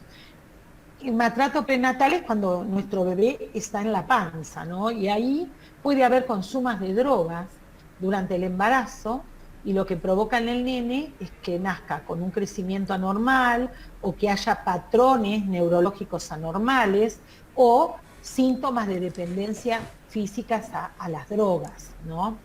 Hay otro tipo de maltrato, que es la intoxicación.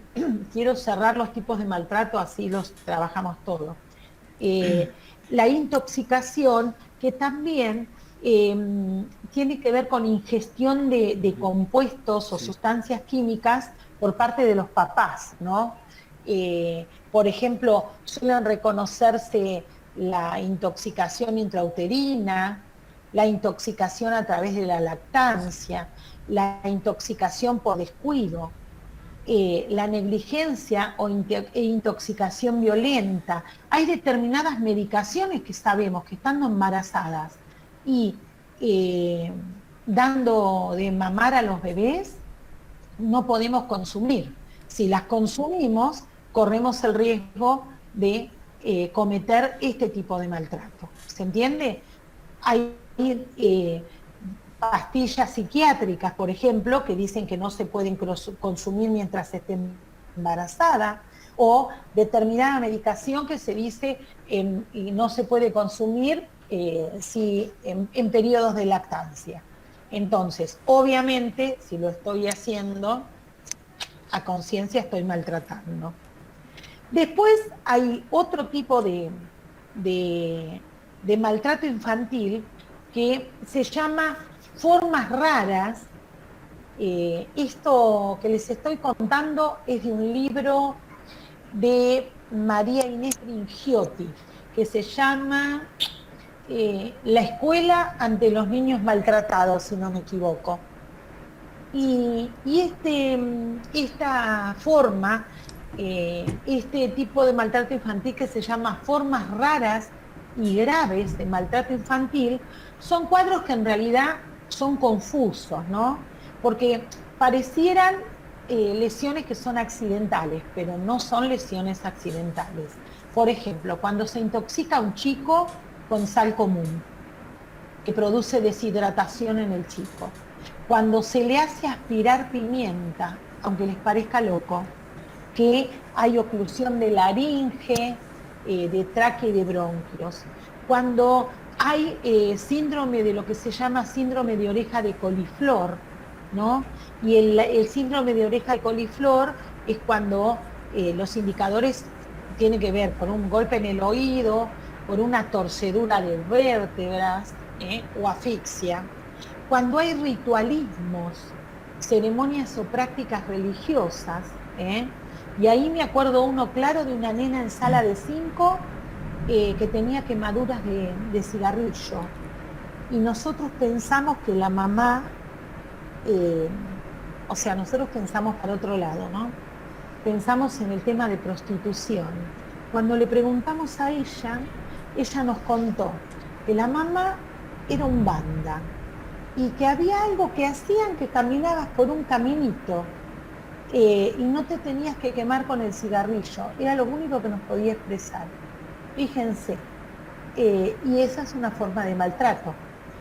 Todo esto que hacen sufrir a los chicos con los rituales de determinadas ceremonias religiosas, prácticas religiosas. Así que bueno,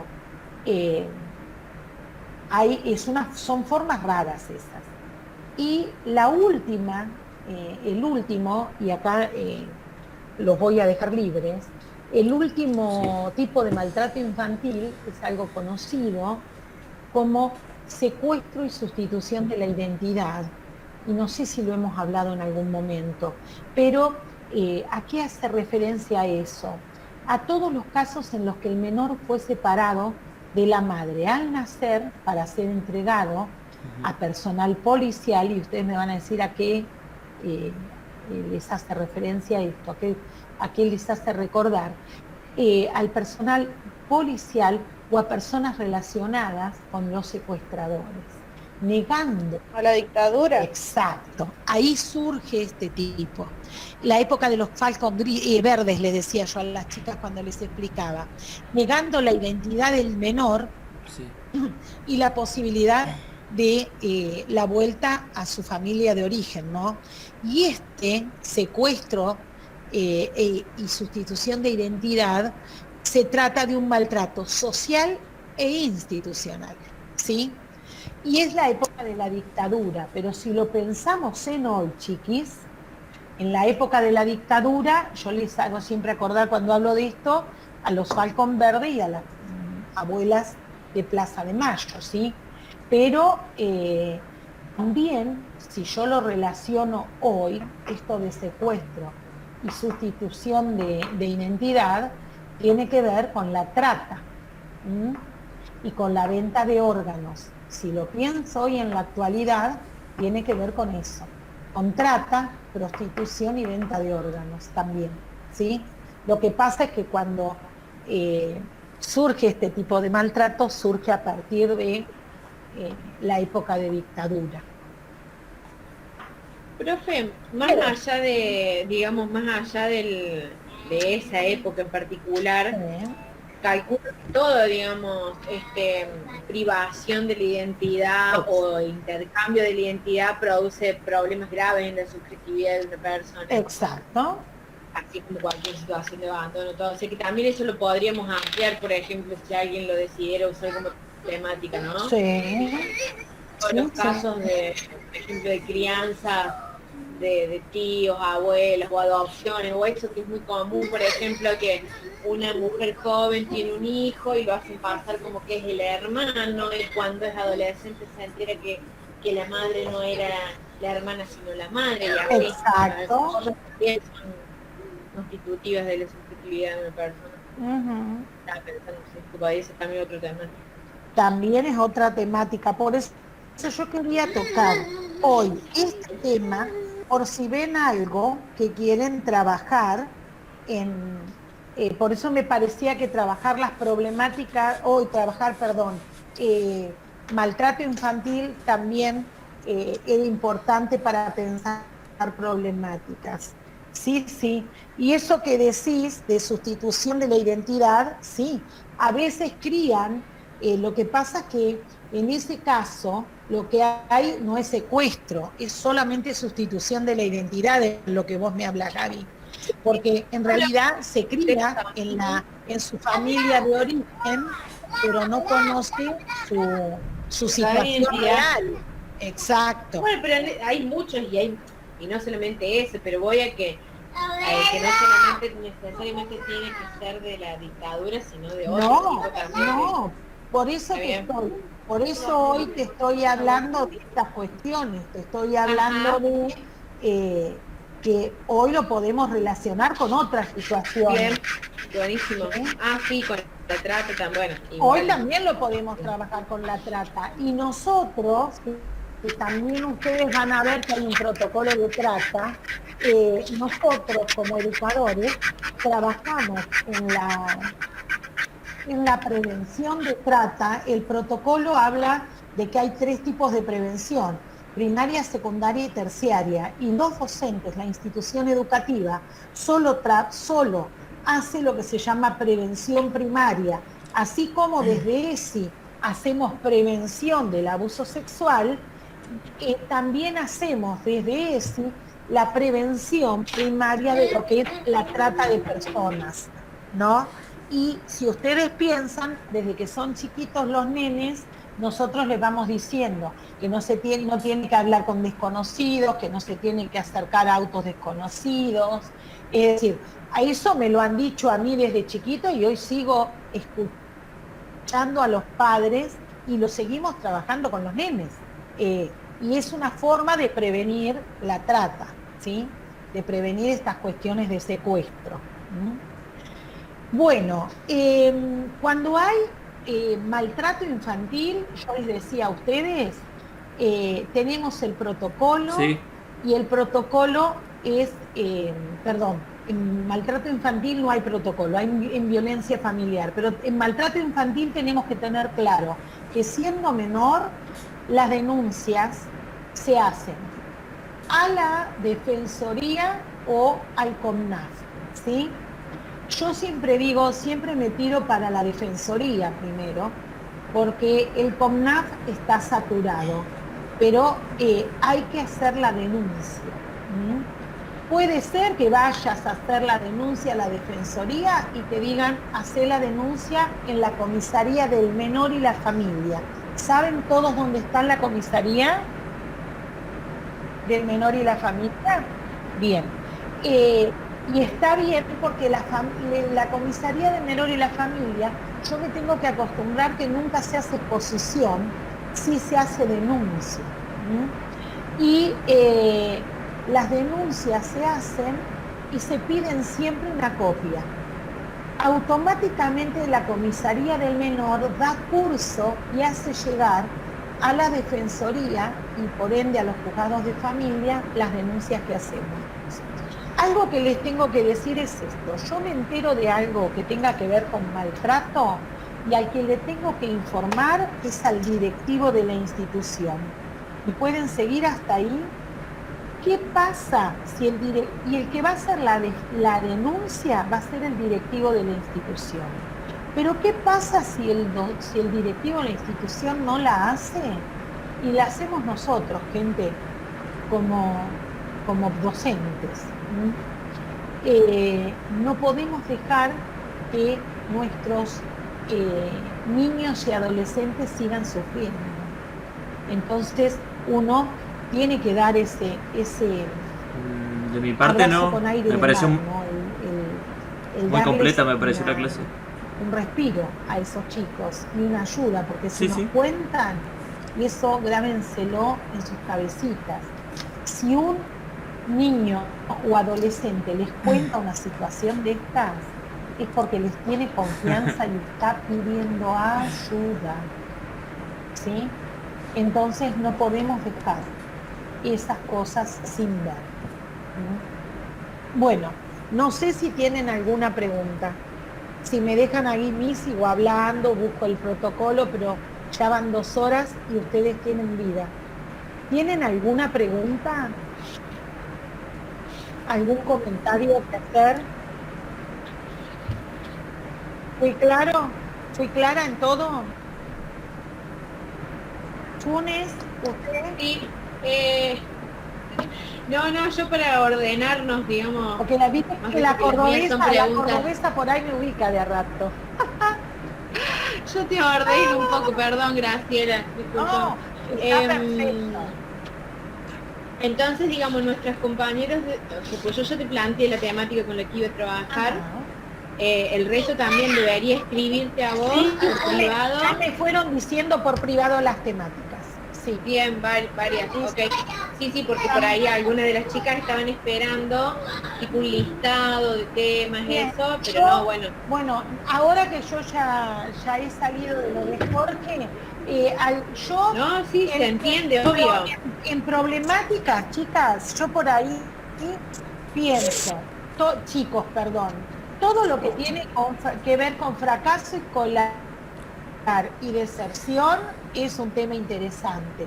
Este tema de maltrato, o puedo tomar abuso sexual o violencia familiar, son temas importantes, son temas interesantes para trabajar. La discapacidad, la inclusión de personas con discapacidad en la institución escolar también es un tema interesante para trabajar. Si pienso, la violencia familiar también es un tema importante para trabajar. Las cuestiones de género también son temas importantes para trabajar, porque esa es una problemática que atraviesa el sujeto y que tiene, obviamente, todas estas problemáticas influyen en su constitución como sujeto, y ahí no nos tenemos que olvidar de esto, que nosotros vamos a hablar del sujeto de la educación, de su subjetividad atravesado por la problemática que trabajemos. La cuestión de género también. Otro tema que también es importante, que es lindo para trabajar, son las distintas configuraciones familiares. Otro tema que también es lindo para trabajar es la teoría del etiquetado. El etiquetamiento, qué pasa con estos sujetos que son etiquetados a lo largo de su vida, cómo van construyendo su subjetividad. ¿Qué más podemos trabajar? ¿Podemos? Profe, Sí, decime. no, quería preguntar respecto al material con el que tenemos que trabajar. Sí. ¿Se busca en cualquier lado? No, yo te voy a dar material de base. Te voy a dar material de base. Si tengo otro material, también te lo voy a pasar. Lo vamos a pasar al... Yo necesito que vayan definiendo las temáticas para ver el material que tengo, porque yo tengo material digitalizado, que hablaba con una de tus compañeras en la semana pasada, y a su vez tengo libros. Entonces, yo no he digitalizado, pero no tengo problema en que pasen por casa a buscar los libros, ¿eh? Nos organizamos y presto. Podemos trabajar. Es decir, primero vemos qué material, cuál es el tema, y de acuerdo al tema vamos buscando. Un tema que yo sí tengo que marcarles es que no hagan un copio y pego de nada, ¿sí? Lo que se tiene que ver es producción de ustedes, ¿sí? Que yo pueda agarrar un ejemplo de un ensayo para mirarlo y guiarme, puedo hacerlo. Lo que no puedo hacer es transcribir eso. ¿Se entiende? Graciela, para delimitar el tiempo y el espacio de la problemática, sí. Exactamente cómo lo haríamos a eso. Suponte que yo hable hoy de la integración, de la inclusión de alumnos con discapacidad en la escuela secundaria en Concordia hoy. ¿Se entiende? Delimité el tipo de discapacidad, suponte parálisis cerebral, por suponte. Si pueden ser incluidos alumnos con parálisis cerebral en las escuelas.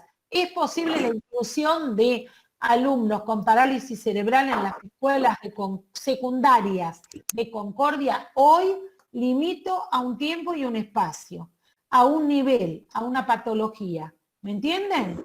Tiene que ser muy claro, porque si yo